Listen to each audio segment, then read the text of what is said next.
Alhamdulillah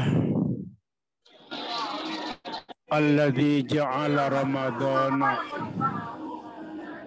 sayyidash syuhuri min ajli mawasimil ibadati wal mabarrat. Asyhadu an la ilaha illallah wa asyhadu anna Muhammadan abduhu wa rasuluh.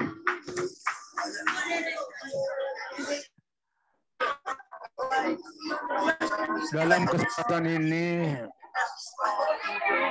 pertama kita panjatkan puji syukur kehadirat Allah Subhanahu wa taala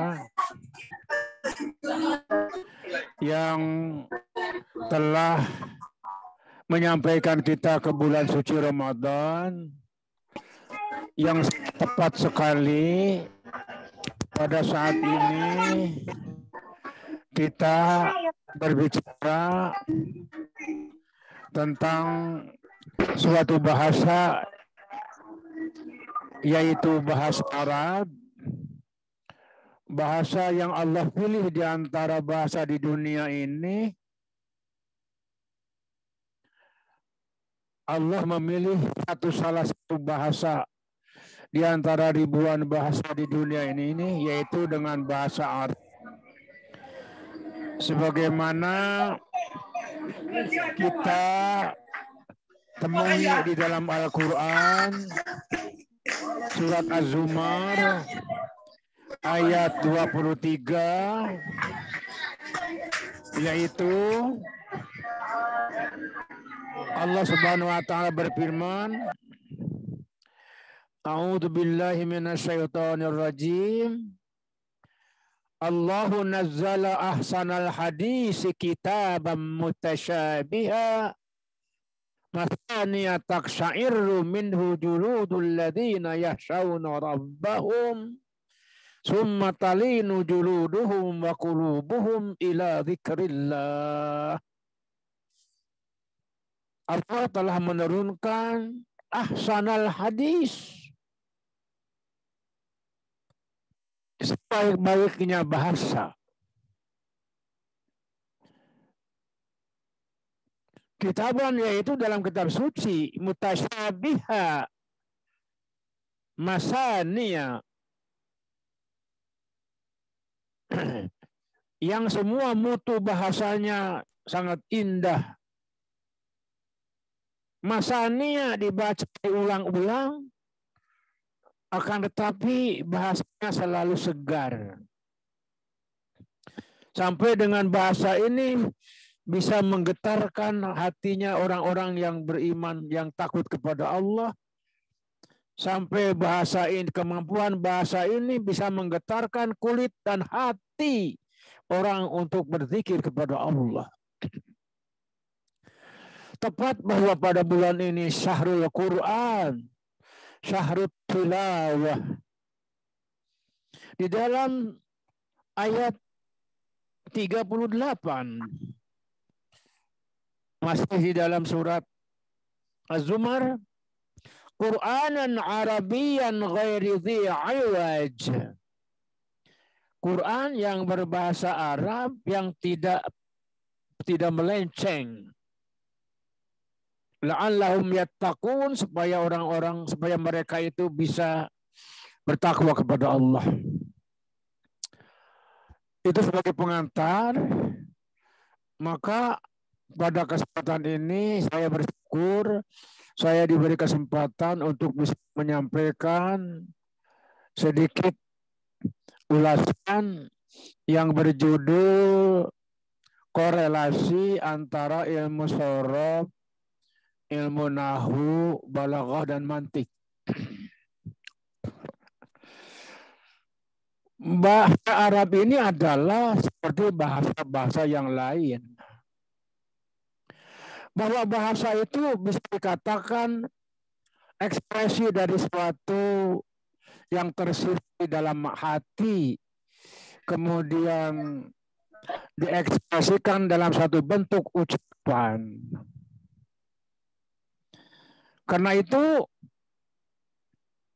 sebagaimana bahasa-bahasa yang sama di dunia ini, mengungkapkan suatu pemahaman kita kepada orang yang lain itu sangat penting sekali. Karena manusia ini adalah makhluk sosial yang hubungannya dengan orang lain itu tidak bisa terpisahkan. Maka alat komunikasi antara satu bangsa dengan yang lain itu adalah dengan melalui bahasa. Apalagi bahasa ini adalah bahasa daripada kitab suci Al-Quran. Karena itu seseorang yang telah mempelajari bahasa, mungkin kita pernah belajar bermacam-macam bahasa, mulai bahasa Indonesia, bahasa Inggris, kemudian bahasa Arab. Karena itu bagi seorang Muslim bahwa mempelajari bahasa Arab ini suatu kewajiban,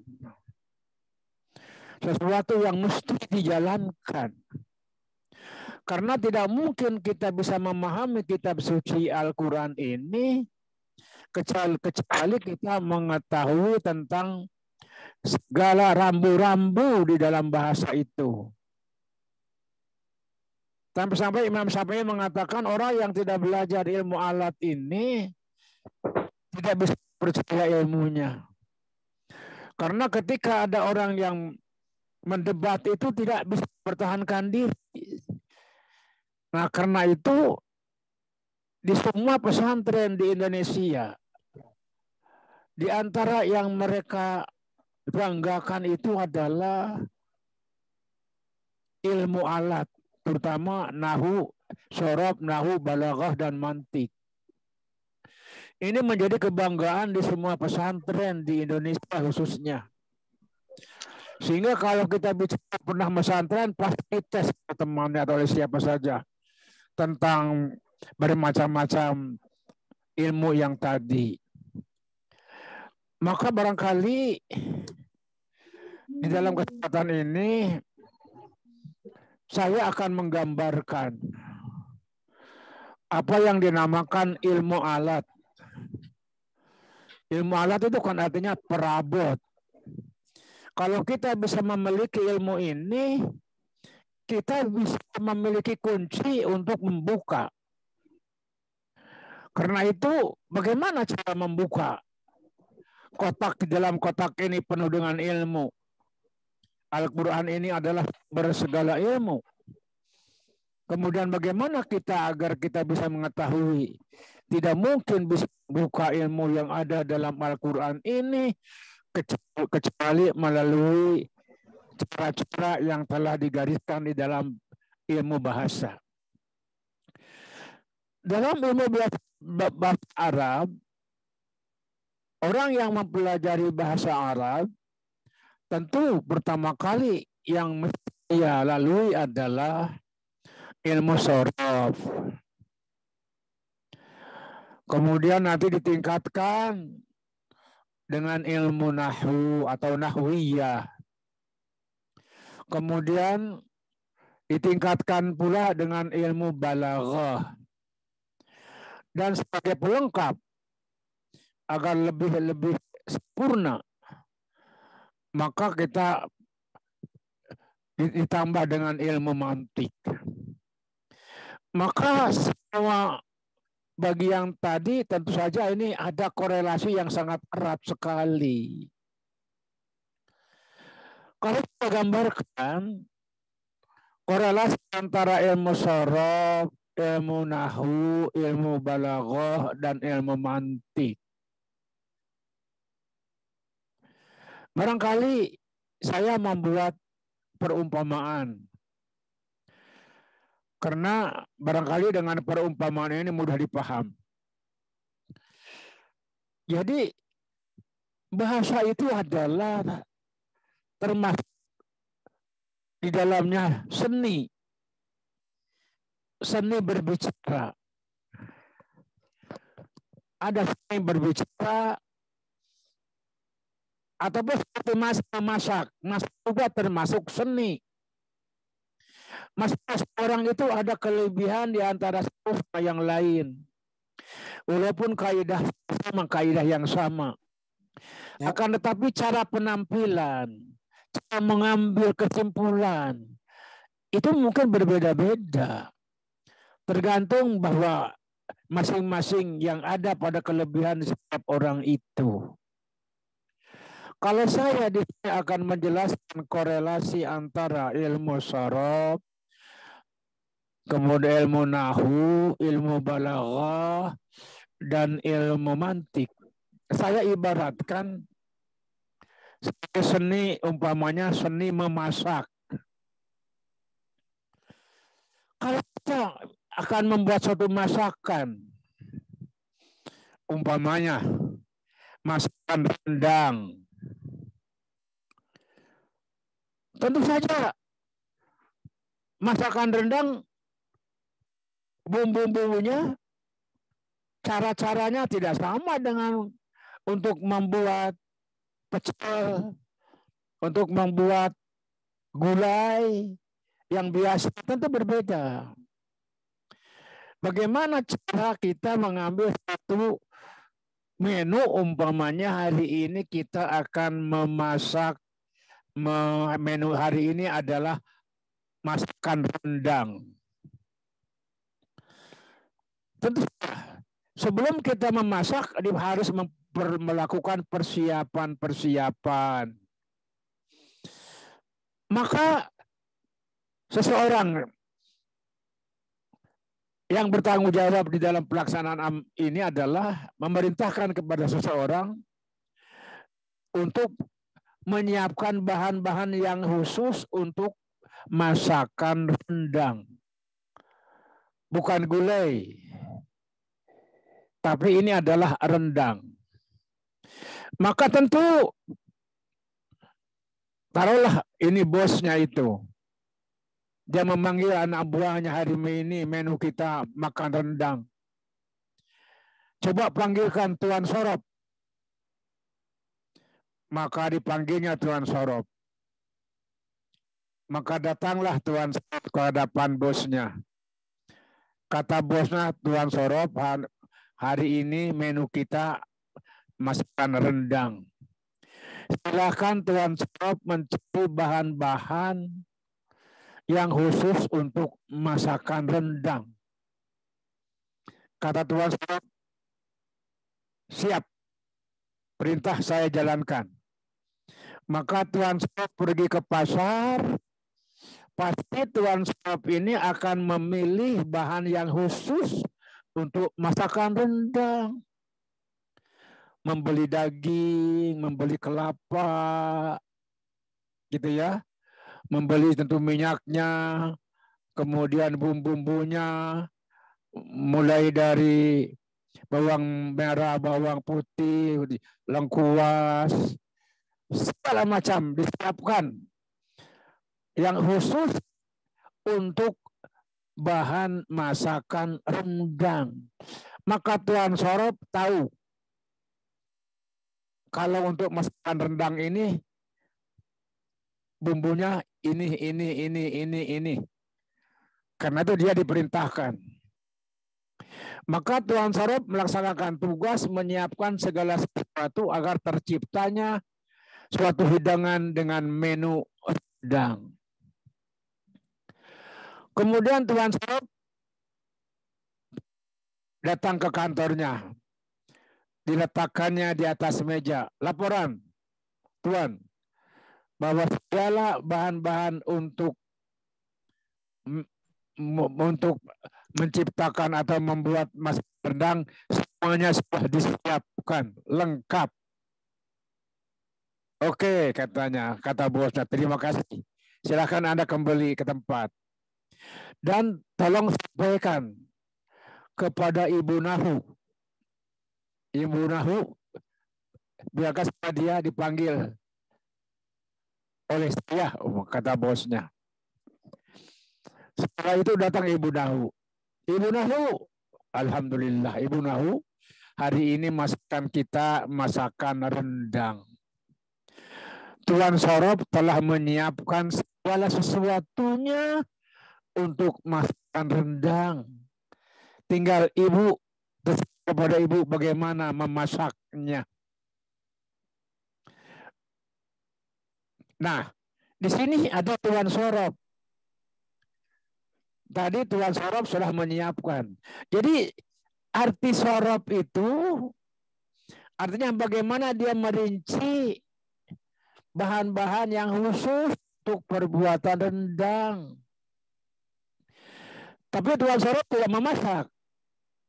Tuan Sorop itu kepala ahlinya itu menyiapkan bahan-bahan untuk masakan rendang. Karena itu ada dinamakan ilmu sorop. Ilmu sorop itu adalah dari kata soropa. Kalau kita di Mekah, kalau mencari untuk menukarkan uang rupiah kepada real atau kepada dolar, bertanya kepada saya, Ustadz, saya mau menukarkan uang ini kemana ini? Katakan, pergilah di sekitar Masjidil Haram. Nanti kalau di situ ada tulis sorop, sod, ro, fa, sorop. Disitulah Anda datang ke situ. Sebab maksudnya sorop di situ untuk mentasrifkan, untuk mencairkan dari uang rupiah kepada real atau sebaliknya, uang rupiah kepada dolar atau sebaliknya. Makanya Tuan Sorop ini artinya menguraikan. Makanya dari satu kata menjadi beberapa kata. Fa'ala, yaf'ilu, fa'lan, fa'ilun, maf'ulun, if'il, la taf'il, maf'ilun, maf'ilun, mif'alun, fu'ila, yuf'alu. Surah Mujarrad 6 bab, surah Mazid 12 bab, dan selanjutnya. Jadi Tuan Sorop itu bagaimana ilmu sorop? Ilmu menyiapkan kata-kata yang berkualitas untuk dibentuk dalam suatu omongan. Makanya disebut ilmu sorop. Umpamanya kalau perbuatan telah selesai, menggunakan apa? Menggunakan fi'il madhi. Kalau sedang atau akan berbuat, gunakanlah fi'il mudhari. Kalau yang akan datang saja, gunakanlah fi'il amar. Di situ ada isim fa'il, ada isim maf'ul, ada isim zaman, ada isim makan, ada mabni lil ma'lum, ada mabni lil majhul. Jadi kita walaupun membacanya panjang, tapi bukan kalimat itu, hanya semuanya adalah kata-kata tunggal. Fa'ala, yaf'ilu, fa'lan, fa'ilun, maf'ulun, if'il, la taf'il, maf'ilun, maf'ilun, mif'alun. Makanya disebut ilmu sorop. Kalau kita akan membaca kitab, yang pertama kali alat yang digunakan adalah sorop. Jadi di situ ada ketentuan-ketentuan yang telah digariskan dalam ilmu sorop. Jadi tadi saya bayangkan Tuan Sorop itu adalah pergi ke pasar untuk memilih bahan-bahan yang berkualitas untuk suatu masakan yang namanya masakan rendang. Maka ilmu sorop itu artinya bagaimana kita memilih kata-kata yang berkualitas untuk nanti dibentuk dalam suatu kalimat yang tertentu. Kalau tidak mengerti sorop, tidak akan mungkin bisa menyusun kalimat. Tidak mungkin bisa memahami. Sedangkan apa yang kita ucapkan itu berkaitan dengan orang lain. Apa yang kita katakan itu nanti bisa ditanggapi oleh orang lain. Maka karena itu perlu belajar ilmu sorop. Nah, selanjutnya, setelah selesai ilmu sorop melaksanakan tugas, kemudian datang Ibu Nahu silahkan. Ini di meja siap untuk dimasak sebagai makanan dengan menu rendang. Maka Ibu Nahu sudah tahu dia bagaimana caranya. Kalau kelapa itu diapakan, dibuat santan dan sebagainya lah. Apa yang lebih dulu mesti taruh. Apa dulu kemudian. Jadi yang menyusun bahan-bahan ini diramu, disusun agar menjadi makanan yang dinamakan masakan rendang, itu adalah ibu nahu. Maksud saya adalah kalau tadi Tuan Sorob menyiapkan bahan yang berkualitas atau menyiapkan kata-kata yang berkualitas untuk suatu omongan tertentu, nanti selanjutnya kita belajar ilmu nahu. Ilmu nahu itu bagaimana menyusunnya. Kalau umpamanya dia itu adalah yang telah lewat, gunakanlah fi'il madhi yang sudah disiapkan. Dan fi'il mudhari atau akan dan sebagainya. Dan bagaimana urutannya? Jadi kalau masak tadi apa dulu. Makanya di dalam ilmu nahu ada yang dinamakan tartibul fi'li ma'a ma'mulatihi. Bagaimana menyusun kalimat ini sesuai dengan fi'il yang berkaitan dengan fi'il itu.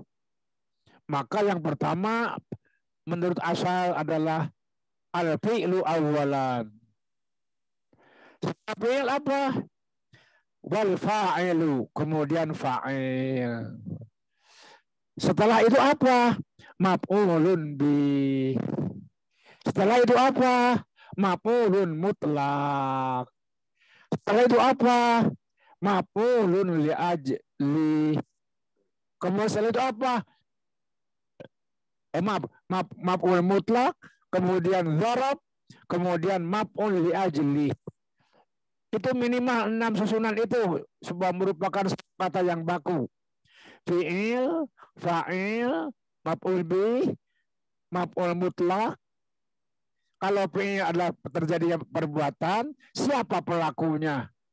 Baru fa'il. Siapa yang menjadi objek? Maf'ul bih. Kemudian bagaimana dia melakukan? Apakah keras, lunak, atau bagaimana? Maka maf'ul mutlak. Bagaimana cara memperlakukannya? Kemudian kapan atau di mana? Kemudian selanjutnya apa sebab dia melakukan itu? Itu namanya susunan yang dinamakan tartibul fi'li ma'a ma'mulatihi. Nah, susunan ini adalah susunan yang baku. Kalau susunan ini berubah berarti ada maksud yang lain. Nah, itulah. Maka yang menyusun, bagaimana menyusun omongan itu sesuai dengan semestinya adalah ilmu nahu.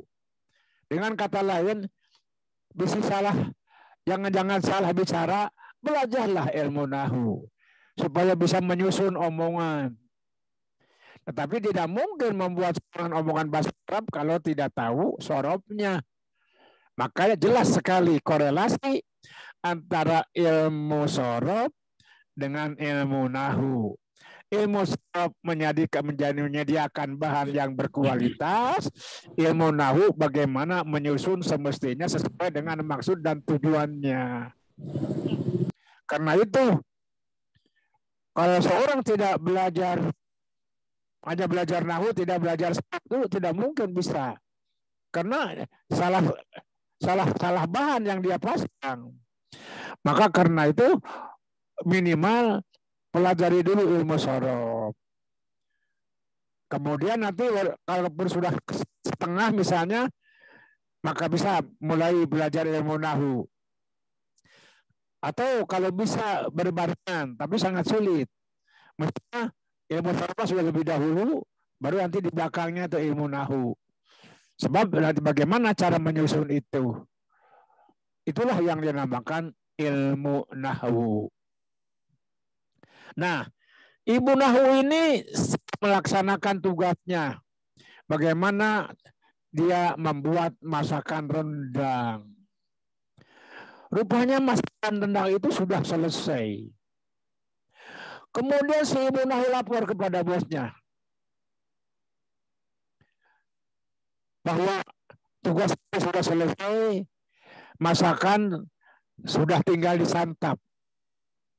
Oke, kata bosnya, terima kasih Ibu Nahu, silakan kembali ke tempat. Dan tolong panggilkan Tuan Balagoh. Nah di sini. Jadi nahunya sudah selesai. Kemudian tolong panggilkan Tuan Balagoh. Maka datanglah Tuan Balagoh. Tuan Balagoh, begini, hari ini kita akan menu kita rendang dibuat oleh Ibu Nahu. Sudah tercium ini baunya.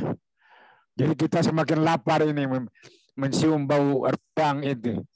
Nah sekarang silakan oleh oleh Bapak Balagoh diperiksa. Barangkali apa yang kurang. Karena Anda tahu benar tentang gizi. Masakan sudah selesai. Barangkali ada yang mau ditambahkan oleh Tuan Balagoh. Sisi mana? Karena kadang-kadang kita makan itu walaupun enak, tapi kadang-kadang menimbulkan penyakit. Barangkali makanannya itu apa yang kurang? Silakan. Maka datanglah Tuan Balagoh, yaitu ilmu Balagoh. Itu ya kalau saya umpamakan. Maka Tuan Balagoh dinyalakan lagi apinya. Biar dia bergelegak dulu. Udah itu entah apa yang dimasukkan ke gulai itu oleh Tuan Balagoh. Dicicipin dulu oleh dia. Dicicip-cicip. Oh rasanya barangkali lebih baik ini ditambah ini. Tambah itu dan tambah ini. Jadi Tuan Balagoh memberikan kepada masakan yang telah dimasak oleh Ibu Nahu ini agar supaya makanan ini mengandung gizi. Karena Tuan Balagoh itu ahli gizi. Maka Tuan Balagoh berupaya menambah sesuatu agar yang dimakan itu bukan enak, tetapi bermanfaat untuk badan. Setelah dicicip, maka Tuan Balagoh kembali ke kantornya, entah apa yang dibawa oleh dia itu. Setelah bergelegak, ditambah lagi oleh Tuan Balagoh. Dicicipi lagi.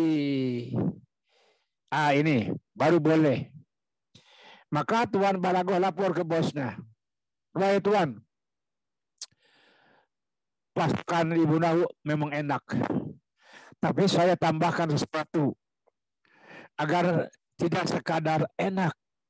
Karena masalahnya Tuan, di situ ada santan. Memang enak kalau tambah banyak santan, tapi ingat, banyak santan itu kurang baik bagi badan. Sudah saya sterilkan.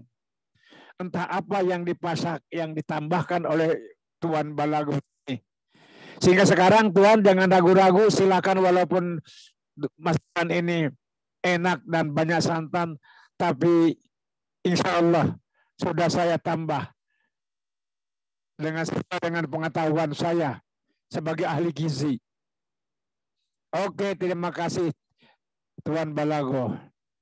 Tuan Balagoh, jangan dulu pergi. Tolong panggilkan Tuan Mantik. Siap. Maka Tuan Balagoh ini pergi ke kantornya, maka datanglah Tuan Mantik. Tuan Mantik, alhamdulillah Tuan Mantik.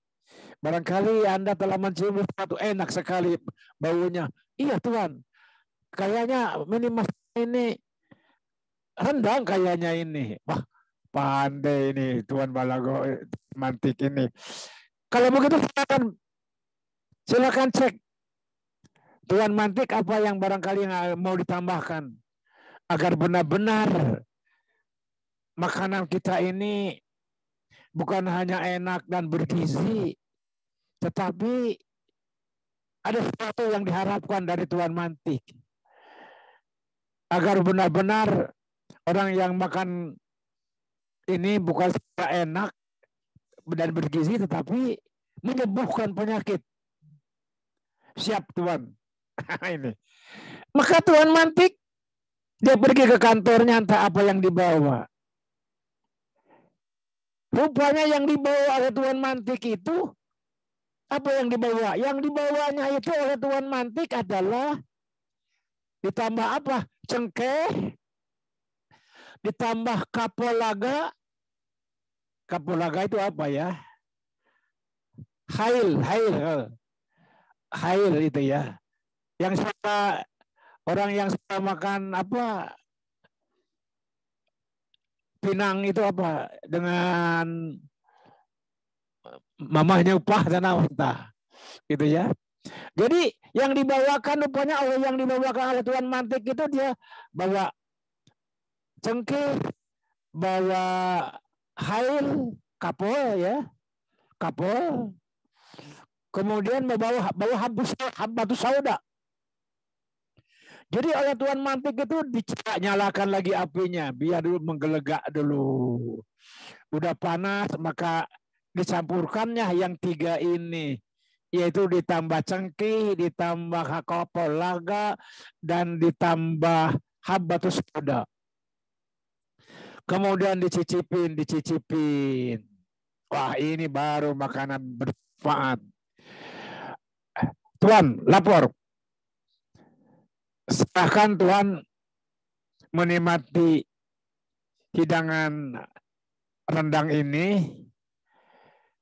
Insya Allah jangan ragu-ragu, karena sudah saya masukkan sesuatu sesuai dengan ilmu saya, yaitu makanan ini adalah bukan hanya enak dan bergizi, tetapi menyembuhkan. Karena itu orang Arab, kalau kita bertemu dengan seseorang, misalnya kita ada keperluan dengan syekh di Arab itu, karena ada jemaah yang sakit atau bagaimana, tapi waktu masuk ke ruangan syekhnya itu dia makan. Apa yang mesti kita katakan kepada dia? Karena tidak ada keperluan kepada syekhnya itu, padahal dia lagi makan. Setelah kita mengucapkan Assalamualaikum, waalaikumsalam, ahlan. Jadi disambutnya, diajak makan. Maka apa yang mesti dikatakan oleh orang tadi yang ada keperluan dengan Syekh? Tafadhal bilhana wasyifa. Bilhana wasyifa. Mudah-mudahan yang dimakan itu enak, nikmat, wasyifa, dan menyembuhkan penyakit. Berarti tujuan makan itu bukan sekedar enak, tetapi menyembuhkan. Maka di situ sudah didengar oleh kita. Tuan Sorop menyediakan bahan yang berkualitas. Ilmu nahu bagaimana menyusun cara tertib masakan itu, apa dulu. Kemudian Tuan Balagoh menambah mutu omongan, bukan sekedar enak didengar, tapi omongannya bertu. Kemudian setelah itu bahwa omongan itu harus sampai kepada tujuan. Maka ilmu mantik mengarahkan bahwa masakan itu agar bisa menyembuhkan. Jadi kalau ilmu mantik ibarat orang yang menembak.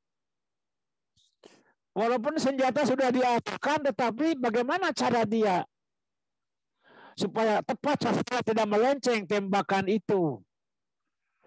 Jadi ilmu mantik itu adalah bagaimana seorang itu bicara agar pembicaraannya itu adalah sangat efektif dan sampai kepada tujuan, sampai kepada sasaran. Itu namanya tugas mantik. Berarti kalau kita berbicaranya itu kena sasaran tepat gitu ya. Jadi tidak melenceng. Maka itulah yang dinamakan ilmu alat.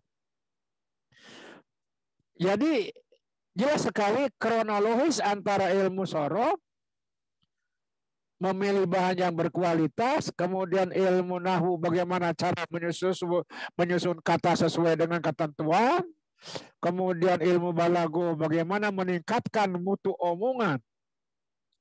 Karena orang itu kan berbeda-beda yang kita hadapi, kelas kan.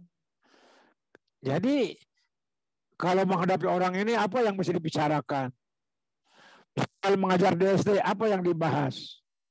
Kalau berdiri di hadapan SMP beda lagi. Kalau di SMA apalagi yang di hadapan di perguruan tinggi ya tidak sama. Maka karena itu perlu kita memahami sesuatu menyesuaikan dengan sikon. Itu balagoh itu adalah bagaimana omongan itu sesuai dengan situasi dan kondisi. Kemudian ilmatik itu bagaimana supaya tepat kena sasaran tidak melenceng. Itulah gambarannya. Jadi kalau kita belajar ilmu sorof, seperti saya katakan, bahwa ilmu sorof itu bagaimana cara kita menyiapkan dari segala macam bentuk kata, tapi yang dibacakannya itu bukan kalimat sempurna, tapi potongan-potongan begitu. Misalnya kalau untuk menguatkan itu bagaimana? Kalau tadi fa'ala yaf'ilu fa'alan fa'ilun maf'ulun if'ila taf'il maf'ilun mif'alun fu'ila yuf'alu. Itu kata yang biasa. Bagaimana kalau situasinya berbeda? Ini perlu ada tekanan, perlu penguatan, ya ditambahkan nun taukid. Yaf'alanna yaf'alan yaf'alunna taf'alanna taf'alan yaf'alani af'alanna naf'alanna yaf'alan yaf'alun taf'alan taf'alan taf'alun taf'alin af'alan naf'alan. Jadi dari segala bentuk-bentuk itu sudah disiapkan agar bahan-bahan ini tepat sesuai dengan waktunya. Karena itulah yang namanya ilmu sorof. Sedangkan ilmu nahwu bagaimana cara menyusun kalimat sesuai dengan keadaan yang sesuai dengan situasi. Nah, karena itu kalau kita perhatikan bahwa dari ilmu nahwu itu ditingkatkan dengan ilmu balaghah. Ilmu balaghah itu ada 3 cabangnya itu. Ada ilmu bayan, yang kedua ilmu badi', yang ketiga ilmu mantik. Bayan, badi', ilmu ma'ani. Gitu ya. Ini yang dinamakan balaghah. Kalau saya katakan tadi, ilmu balaghah mah ahli gizi. Artinya bagaimana supaya kata-katanya itu bermutu. Karena kepentingan orang itu berbeda-beda gitu. Maka tergantung kepada bagaimana kita menyesuaikan diri dengan situasi dan kondisi. Maka setelah pemahaman ilmu nahwu itu tidak cukup. Kalau kita belajar ilmu nahwu itu tidak cukup untuk memahami. Di dalam menerjemah bisa keliru dia. Karena ilmu nahwu itu bagaimana menyusun kata sesuai dengan aturan-aturan ilmu nahwu. Tapi kalau ditingkatkan kepada balaghah, permasalahannya berkaitan dengan makna. Atau dengan kata lain begini barangkali, supaya kamu tidak salah ngomong, belajarlah ilmu nahwu. Wah, bagus sekali ini. Ngomongnya, Masya Allah, baca kitabnya pas. Tidak ada yang salah. Akan tetapi tentu saja mungkin dia akan keliru mengartikan. Maka tidak cukup dengan ilmu nahwu. Maka harus ditingkatkan dengan ilmu balaghah. Satu contoh, maaf. Di dalam surat Al-Baqarah ada kalimat Iyyaka na'budu wa iyyaka nasta'in. Kalau menurut ilmu nahwu, iyyaka dhamirun munfasilun mabniun ala sukun fi mahalli nasbin maf'ulun bi wa huwa maf'ulun muqaddamun. Na'budu fi'lun mudhari'un marfu'un litajarrudihi 'anil nasibi wal jazim wa alamat rafi dhammatun dhahiratun fi akhiri wal fa'ilu dhamirun mustatirun fi jawazan takdiruhu nahnu. Hanya sampai di situ. Jadi iyyaka maf'ul muqaddam, na'budu fi'lun wa fa'ilun. Itu menurut ilmu nahwu. Coba terjemahkan. Iyyaka kepadamu na'budu kami menyembah. Padahal maksud Allah di dalam iyyaka na'budu itu ini berkaitan dengan tauhid. Apabila maf'ul tadi susunan ilmu nahwu itu fi'il, fa'il, maf'ul bih. Apabila maf'ul bih didahulukan sedangkan fa'il di belakang, berarti itu ada tujuan khusus. Tapi kalau dalam ilmu nahwu, iyyaka maf'ulun bih muqaddam, na'budu fi'lun wa fa'il. Hanya sampai di situ. Tapi oleh ilmu balaghah lain-lain pembahasan.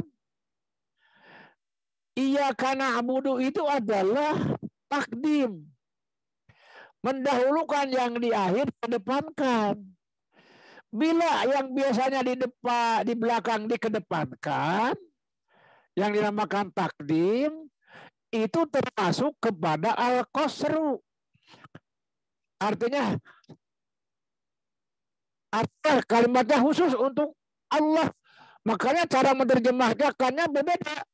Iyyaka hanya kepada engkau sajalah na'budu kami menyembah. Jadi hanya kepada Allah nomor zen, tidak kepada yang lain-lain. Hanya kepada engkaulah kami menyembah. Wa iyyaka nasta'in, dan hanya kepada engkaulah kami minta pertolongan. Loh, dari mana ada kalimat hanya?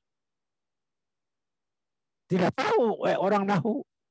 Tapi kalau balaghah terbaca, kalau yang biasanya di akhir depankan itu menunjukkan adalah kekhususan al-qasru.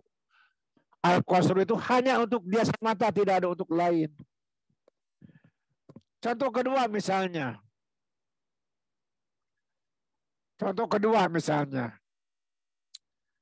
Walillahi ma fis samawati wal ard. Jadi walillahi jar majrur kok di depan? Biasanya jar majrur di belakang. Walillahi, dan hanya kepunyaan Allah lah. Jadi di situ ada takdim. Jadi ilmu balaghah itu melengkapi agar susunan secara aslu begini, tapi suatu saat ada perubahan. Tapi orang nahwu pasti walaupun didahulukan tidak akan salah mengukur dia. Iyyaka itu ini mestinya menurut asal di belakang. Na'budu iyyaka. Kalau kalimat na'budu iyyaka, saya menyembah kepadamu, tidak berarti orang itu tidak menyembah kepada yang lain. Tapi kalau iyyaka na'budu hanya kepada engkau saja, tidak menyembah kepada yang lain. Contoh dalam Al-Quran, walikulli nafsim ma kasabat wa 'alaiha maktasabat walikulli. Jadi di situnya perlu adanya balaghah. Makanya ilmu balaghah itu adalah meningkatkan mutu bahasa itu supaya penuh dengan makna yang sesuai yang dimaksudkan. Itu namanya ilmu balaghah. Jadi ilmu balaghah itu ada 3, ilmu bayan. Ilmu bayan. Kenapa ilmu bayan? Kalau tadi bahwa ilmu balaghah itu meningkatkan mutu omongan. Seperti apa, Pak? Meningkatkan mutu omongannya. Maka lahirlah yang pertama ilmu bayan. Yang dimaksud dengan ilmu bayan itu adalah mayuh tarozu anit ta'qidil ma'nawi. Ilmu bayan itu mencegah supaya kita terhindar dari berbelit-belitnya makna. Ayyakuna kalamu ghairu wadihid dilalah. Omongan ini sulit dipahami oleh si pendengar itu. Apa maksudnya itu? Kadang-kadang kita untuk menerangkan sesuatu itu yang paling mudah pakai perumpamaan.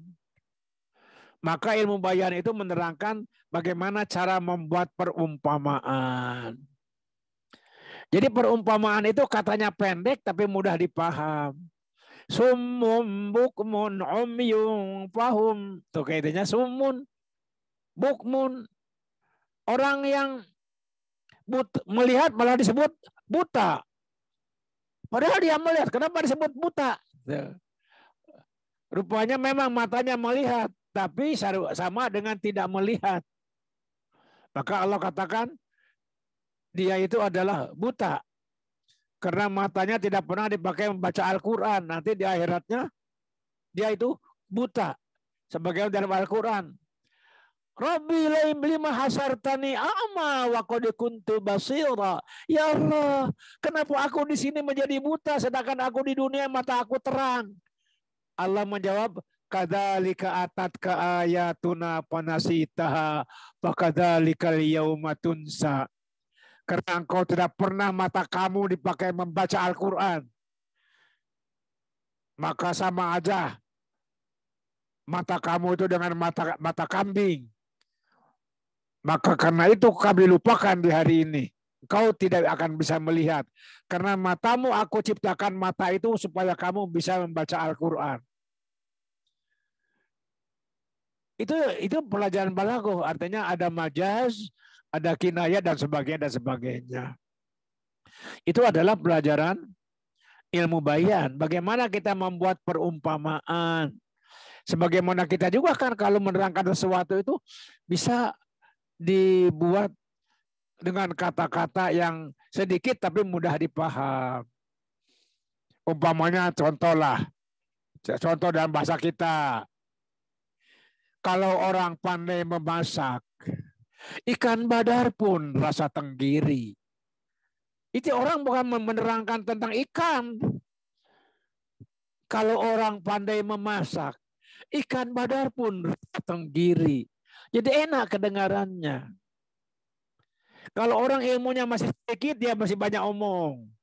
Tapi kalau ilmunya sudah dalam, dia tenang aja. Air beriak tanda tak dalam, air terguncang tanda tak penuh. Itu kalau di dalam bahasa Arab namanya ilmu bayan. Bagaimana kita menerangkan sesuatu supaya bisa dipaham. Terus kan seberapa menit deh gitu Kak Isepan. Kemudian selanjutnya ilmu mantik. Ilmu mantik itu adalah mengarahkan kepada tujuan. Karena ilmu mantik itu adalah sebagai tambahan, walaupun asalnya ilmu mantik ini adalah dari Yunani. Oleh para ulama Islam diadopsi, dilengkapi karena ini menguntungkan bagi cara pola-pola pikir seorang mukmin. Maka ilmu mantik ini kemudian dibuat menjadi bahan pembelajaran sebagai latihan berpikir praktis. Maka itulah ilmu mantik. Supaya jadi tidak mengurus perkara-perkara yang tidak begitu banyak manfaat. Apa yang dilakukan itu sesuatu yang selalu yang menghasilkan kebaikan. Umpamanya seperti itu. Jadi ilmu mantik ini adalah termasuk salah satu alat yang dipelajari di pesantren-pesantren. 15 menit lagi. Oke.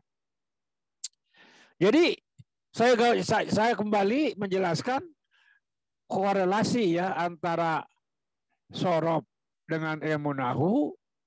Kemudian setelah ilmu nahu tidak cukup. Ilmu nahu hanya boleh membacanya bisa pas. Tidak ada yang salah membacanya. Tetapi ketika dia menguraikan, maka dia bingung. Kenapa? Cara menerjemah itu harus belajar dengan ilmu yang berkaitan dengan makna. Yang berkaitan dengan makna itu balagho. Yang berkaitan dengan susunan kata yang benar itu ilmu nahu. Nyusunnya yang susunannya baik karena bahan-bahannya berkualitas. Itu ilmu sorof. Sedangkan bisa sampai kepada yang dituju, tidak melenceng pembahasan, maka itulah ilmu mantik. Karena itu, kalau kita bicara soal ilmu alat ini, terutama di Indonesia, hampir setiap pesantren menjadi kebanggaan mereka itu belajar ilmu alat tadi, sorof, balagho, sorof, nahu, balagho, mantik. Nah, kalau orang sudah belajar balagho dengan mantik, maka kadang-kadang pengaruh daripada balagho mantik itu, jadi omongannya itu enak didengar. Umpamanya begini, umpamanya contoh. Orang belajar ilmu nahu. Karena situasi zaman dahulu, jarang sekali orang punya buku. Kalaupun ada, harganya mahal. Sedangkan masyarakat perlu menerima ilmu, maka walaupun tidak punya buku, tapi dia masih bisa dari mulut ke mulut. Sedangkan manusia itu adalah makhluk yang suka lupa. Maka satu sistem, supaya tidak lupa dan supaya tidak jenuh, maka cara pembelajarannya itu dinazomkan. Ini pengaruh daripada ilmu balagho ya. Umpamanya begini, kalau di dalam ilmu sorof, ilmu nahu, ada yang dinamakan mubtada, ada yang dinamakan khobar. Kalau mubtada hukumnya harus marfu. Khobar juga harus manfu. Supaya mereka santai belajar dan awet hafalannya, dinazomkan. Wa rafa'u mubtada'an bil ibtida' kadza karab khabarin bil mubtada. Jadi da ini namanya nazoman. Sampai mengajarkan ilmu nahwu itu dengan cara seperti itu, awet ingat karena santai. Warofa'u dan ropakanlah mubtada'an mubtada bil ibtida sebab dia jadi permulaan kalimat. Kada karopu khobarin. Demikian pula ropaknya khobar itu sebab ada mubtada. Warofa'u mubtada'an bil ibtida kada karopu khobarin bil mubtada. Sekarang belajar balagho sama. Belajar balagho juga dari mulut ke mulut. Itu sangat istimewa ya. Saya kagum orang-orang pembelajaran dulu. Tidak ada alat peraga, tapi mereka pintar-pintar. Walaupun dia tidak punya kitab, tapi dia penuh pemahaman. Luar biasa. Tapi kalau zaman sekarang serba alat ada, tapi sulit sekali memberi pemahaman. Karena itu barangkali perlu ada cara-cara yang lain gitu. Guru-guru yang dahulu istimewa, kami kagum kepada beliau-beliau ini. Mengajarkan aja di masjid anu poek aya listrik, tidak ada listrik. Tidak kelihatan orangnya tapi kedengaran suaranya di mimbar. Dengarkan apa yang aku bacakan, ikuti. Siapa? Imam di depan. Nggak pakai lampu. Apalagi kalau pengajian subuh. Karena sebentar lagi siang, tak usah pakai lampu. Di masjid tidak ada lampu. Digelap aja itu orang, hanya kenalnya dengan suara aja. Nah, hari ini pelajaran balagho. Ikuti. Idraku mufradin tasawurin ulim. Wadarku nisbatin bitasdikin wusim. Jadi ini kaidah-kaidah balagho dinazomkan. Sehingga akhirnya sampai santai-santai orang jadi mudah hafal gitu. Ya seperti tadi ilmu nahu menerangkan mubtada jeung khobar. Di dalam ilmu nahu ada yang menerangkan hamzah wasol. Umpamanya begini. Lil wasli hamzun sabitun la yasbutu illa idza batudi bihi kastasbitu wa huwa li fi'alin madin ihtawa ala aktsara min arba'atin nahwun jala wal amru wal masdaru min huwa kaza amru thulathi kahsyawam diwan puza.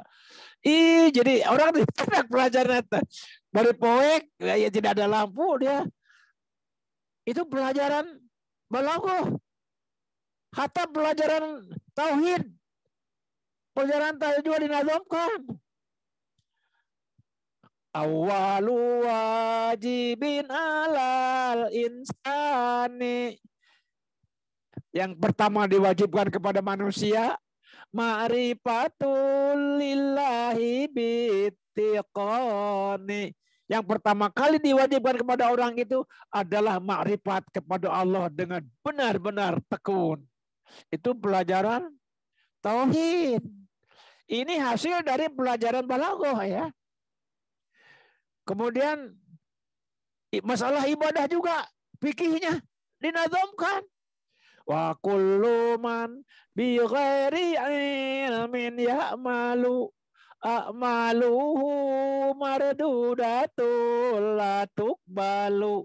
Kalau kata terjemah Sunda mah ngalakonan baritanya ho ilmuna amanate tangtu moal katarima. Jadi semua pelajaran itu dibuat demikian. Itu pengaruh daripada ilmu balaghah. Jadi bagaimana cara membuat perumpamaan yang mudah dipaham dan bagaimana tidak jenuh belajar, maka dinazamkan ilmu ini dinamakan ilmu badi. Jadi balaghah itu ada 3.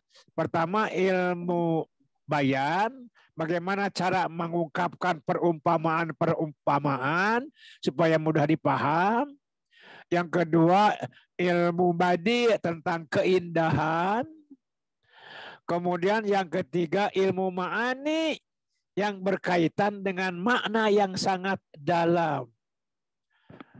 Nah karena itu kalau seandainya kita tidak belajar balaghah, bagaimana menerangkan ayat Al-Quran yang mengatakan wa innalakum fil qisasi hayatun. Wa innalakum sesungguhnya adalah kebaikan untuk kamu. Di dalam hukum qisas itu adalah menghidupkan. Loh, kan qisas itu yang bunuh dibunuh lagi. Kenapa dibunuh lagi? Nggak ada hirup. Supaya dia hidup. Bagaimana? Ya Al-Quran begitu mengatakan bahwa hukum qisas itu yang bunuh dibunuh lagi supaya yang dibunuh itu hidup. Coba kalau kunahwiyah mah tidak akan sampai dia. Kumaha nerangkeun anak. Jadi di situ contoh kalimat dalam Al-Quran atau dalam bahasa biasa. Al-mar'u bi asgharawi. Manusia itu tergantung 2 yang kecil. Apa? Manusia itu tergantung 2 yang kecil. Kalimatnya begitu. Al-mar'u bi asgharawi. Manusia itu tergantung kepada 2 yang kecil. Saya orang nahu bang ngejelaskan anak. Maka oleh balaghah dibahas. Mungkin 1 jam itu menerangkan. Membahas tentang manusia itu terkandung 2 yang kecil. Atau hukum qisas itu supaya hidup. Orang dibunuh tapi supaya hidup. Itu diantaranya pembelajaran ilmu alat. Sehingga bisa menggali rahasia-rahasia Al-Quran. Kedalaman mana Al-Quran itu bisa dicapai, diraih, dan dijelaskan. Nah karena itu, itulah korelasi antara ilmu shorof, ilmu nahwu, ilmu balaghah, dan ilmu mantik. Kalau ini sudah dikuasai, barangkali kita tinggal beli aja, kita dibaca sendiri. Sebab apa? Kita sudah belajar torob, nahu, balaghah, mantik. Makanya Imam Syafi'i mengatakan kalau menjadi seorang muslim jadi tidak belajar ilmu alat, bagaimana kata orang aja. Tetapi kalau dia sudah memiliki ilmu alat, pertanyaannya juga luar biasa. Dan dia tidak banyak bertanya. Sebab satu kata bisa dijadikan 60 kata. Lamun sorab teh satu kata kan dibuat ya, diurai. Fa'ala yafilu fa'lan fu'ailan ma'af'al ma bihi bahwa fa'ilun wa dzaka maf'ulun. Ifila tafil maf'ilun mif'alun. Kalau orang belajar sorab, fa'ala sudah tahu artinya, yang 59 itu malah ditanyakan, tidak akan ditanyakan lagi. Karena sudah ada di benaknya. Berarti dengan ilmu sorab itu belajar langkah 1. Tapi kalau tidak ajar sorab, berarti yang 60 kali kalimat itu 60 kali bertanya kepada guru. Nah, itu apa artinya? Tapi kalau belajar sorab, kapangi ketahuan yang satu, semuanya dapat. Jadi jibeh, apal hiji, jadi apal kabeh. Itu contoh ya. Nah, karena itu sangat penting. Mudah-mudahan Allah memberikan taufik dan hidayah kepada kita, terutama di bulan Ramadan ini. Kita dimudahkan untuk bisa memahami yang menjadi tujuan di bulan Ramadan ini, yaitu memahami makna-makna Al-Quran. Atas aku qouli hadza wa astaghfirullah li wa lakum. Wassalamualaikum warahmatullahi. Alhamdulillah telah kita simak bersama penyampaian materi kita tentang korelasi ilmu sorab, nahwiyah, balaghah, dan ilmu mantik yang telah disampaikan oleh Pak Kiai Haji Ahmad Hidayat, yang mudah-mudahan menjadi ilmu yang bermanfaat buat kita semua sehingga menjadi amal kebaikan bagi beliau. Amin, yang senantiasa mengalir kepada beliau. Kita doakan agar Pak Kiai Haji selalu diberikan sehat walafiat dan Allah senantiasa melindungi setiap langkah dakwahnya. Amin, amin ya rabbal alamin.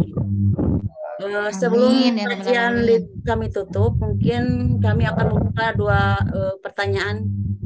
Silahkan untuk ikhwah semua, jika ada pertanyaan kami akan membukanya. Hanya 2 pertanyaan, silakan. Ada pertanyaan, silakan. Ya, saya. Silakan. Terima kasih kepada moderator yang memaparkan kepada yang telah mempersilahkan untuk ada sesi tanya jawab. Pak Kiai, saya mau bertanya ya. Memang tadi sudah disampaikan pentingnya ilmu nahwu ya, pentingnya ilmu sorof, pentingnya ilmu balaghah.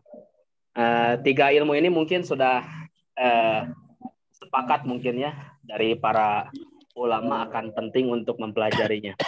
Iya. Di samping lain, Ustadz, ada sebagian dari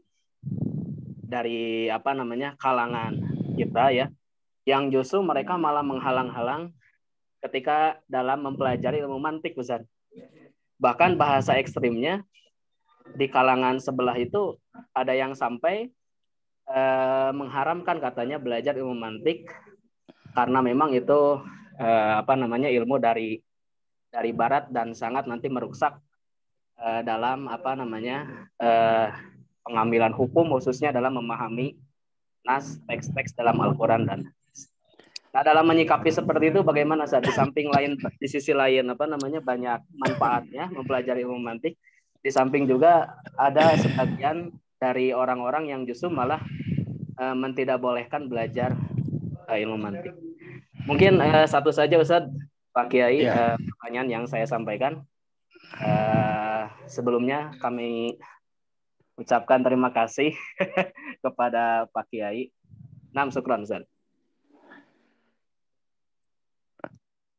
Segala ilmu itu adalah dari Allah.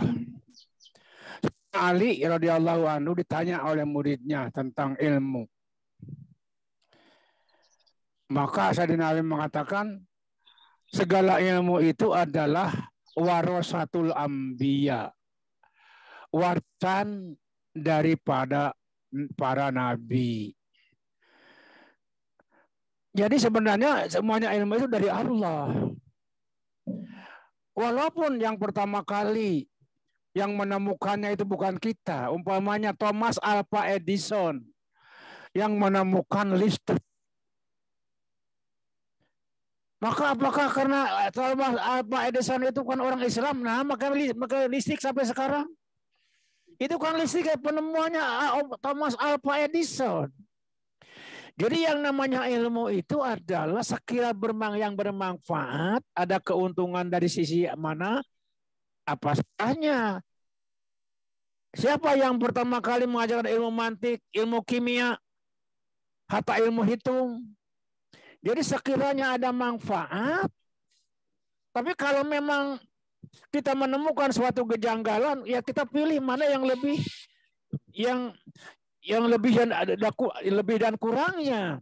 Maka saya katakan tadi, kalau ilmu sorob nahu balagoh, saya katakan sebagai tambahan untuk mencerdaskan pola-pola pikir, apa salahnya seperti kita belajar ilmu, hatta ilmu filsafat boleh saja kita baca.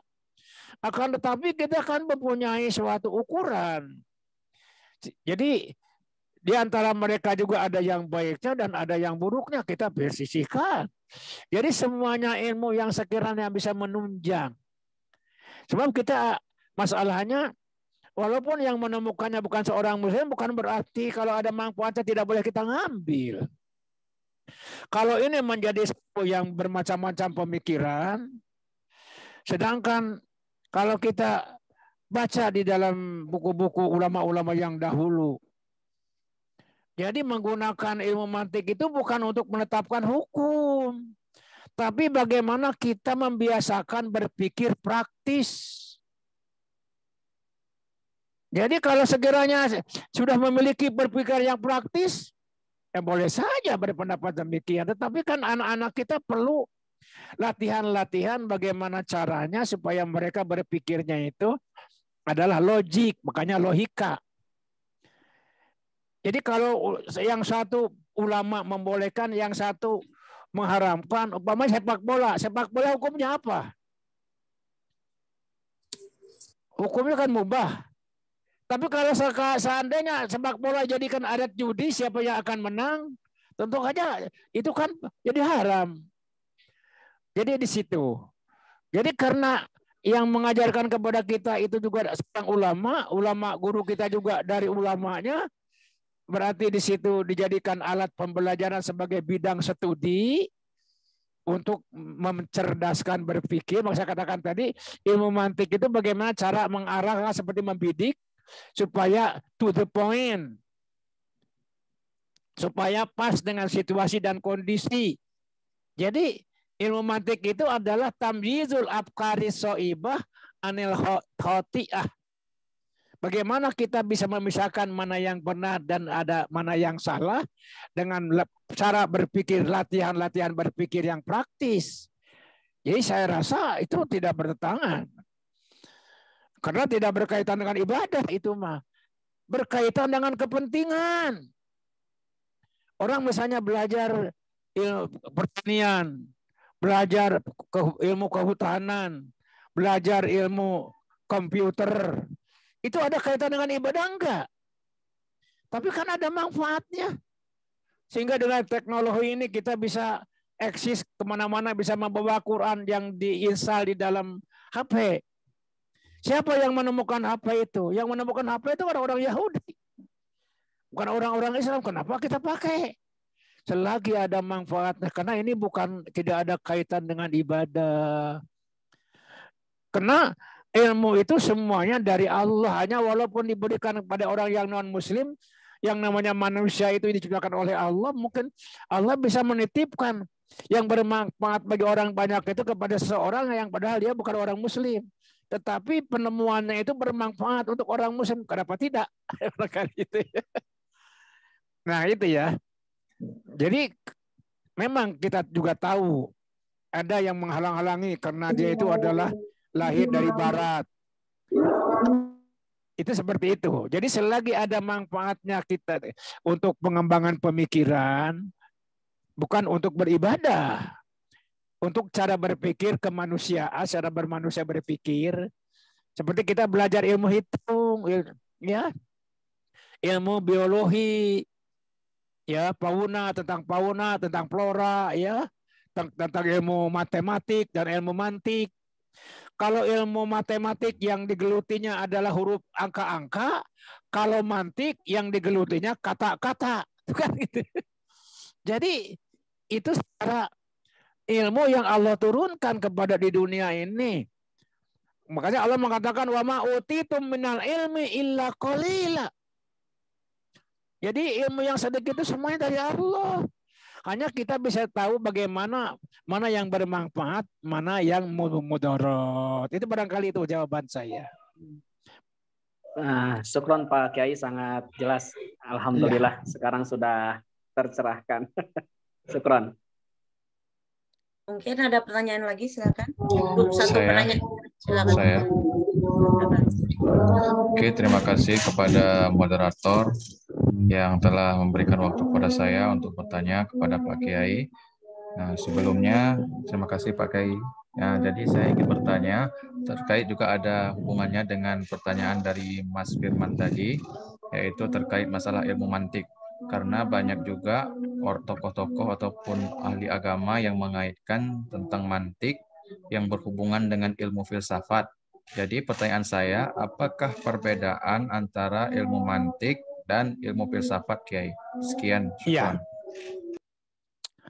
Ya, jadi kalau ilmu mantik hanya tentang tadi saya katakan, kalau ilmu matematik mah yang digelutinya itu adalah angka-angka, ada rumusnya. Kalau mau ilmu mantik juga yang digelutnya kata-kata, ada rumus-rumusnya. Jadi bagaimana rumus-rumus supaya kita bisa mengambil kesimpulan. Bisa mengambil kesimpulan.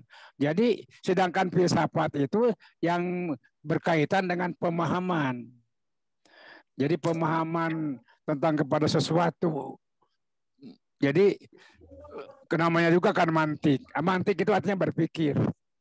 Hanya yang dipikirkan bagaimana cara ngomong yang benar, bagaimana cara ngomong yang tidak terlampau berbelit-belit, bagaimana cara mengambil kesimpulan.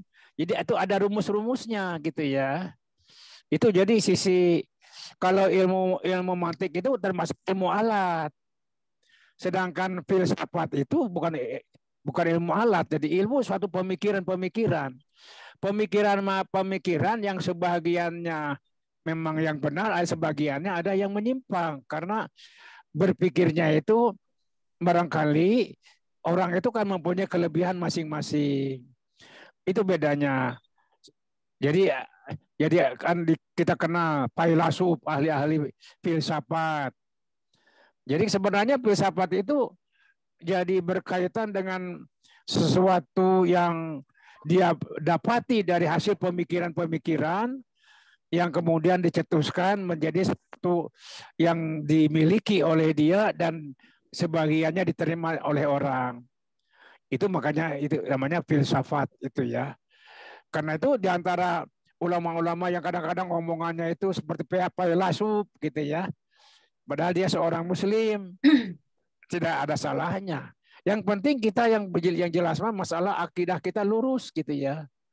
Jadi sekiranya di dalam filsafat tidak semuanya benar.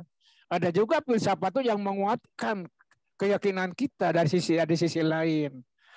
Ada kalanya juga filsafat itu sesuatu yang menyesatkan. Karena itu makanya kita punya pemikiran mana oleh Allah diberi akal. Bagaimana mana yang mesti diambil, mana yang mesti ditolak. Tetapi setiap orang berhak untuk mengekspresikan hasil pemikiran. Maka lahirlah bermacam-macam aliran. Itu semuanya kita baca. Semuanya kita baca. Dari kita ada suatu pertimbangan. Karena apa? Karena Allah itu memberikan kepada kita akal. Yumayyizu bil haqqi minal batil wad-darra minan nafi'. Jadi itu ya bedanya antara kalau ilmu mantik itu termasuk ilmu alat. Tapi kalau filsafat bukan ilmu alat ya. Jadi bukan ilmu bagaimana cara ngomong yang benar gitu ya. Maka itu termasuk alat itu ya. Kalau filsafat tidak termasuk ilmu alat. Syukron Ustadz jawabannya. Terima kasih. Ya. Ya mungkin alhamdulillah ya daurah kali ini kita telah selesai. Saya cukupkan pertanyaan karena dibatasi oleh waktu. Mungkin kita akan bertemu di daurah selanjutnya. Saya selaku pembawa acara memohon maaf atas tutur kata yang kurang berkenan. Semoga kita berjumpa kembali pada daurah berikutnya. Mari kita sama-sama berdoa. Rabbana la tuzigh qulubana ba'da idh hadaitana wa hab lana min ladunka rahmah innaka antal wahhab. Rabbana atina fid dunya hasanah wa fil akhirati hasanah wa qina adzabannar. Aqulu qouli hadza wa astaghfirullaha li wa lakum. Wassalamualaikum warahmatullahi wabarakatuh. Waalaikumsalam warahmatullahi wabarakatuh.